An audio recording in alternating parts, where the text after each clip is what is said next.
In this video, I want to quickly remind you some of the things that need to happen for an exploded assembly drawing, which is what we want to make. The first thing I want to do is I want to come over here to my BOM table and click there.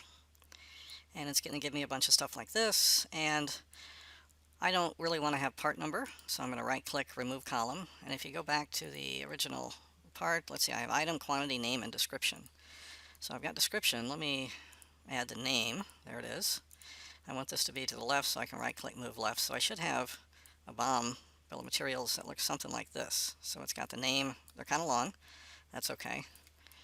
I can get rid of some of this, and then this will be, a little longer as well. So, okay, so we have that. Now let's go to the exploded view. So I'll come over here, we'll add exploded view, and I'll just do it initially on this one bearing flat. So we'll click on the screw, the other screw right there, and we'll pull them back. I forgot what I put in there, but let's say 2.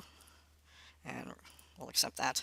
Probably should have gone a little more there, but we'll see. Okay, now the flat bearing, let's take that out 1. Something like that. Whoops, wrong way. Let's edit that. So double click on explode step. That's going to be -1.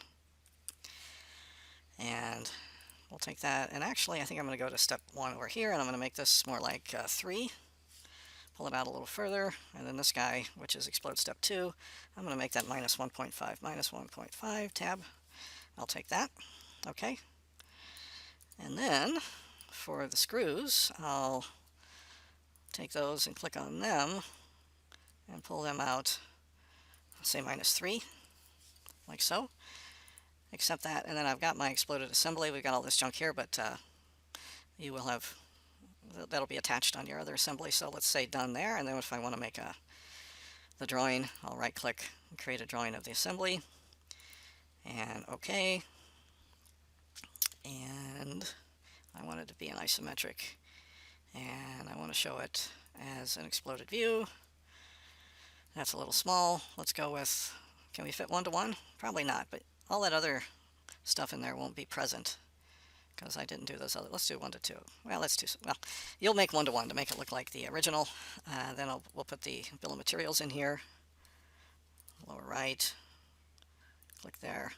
And I just remembered that I forgot to put on the identifiers. So we'll need to do that as well. We can just do it on those. We'll take that, and why don't we turn on shading? And there we go. And that's how a reminder of how we get the exploded assembly drawing. Thanks for watching.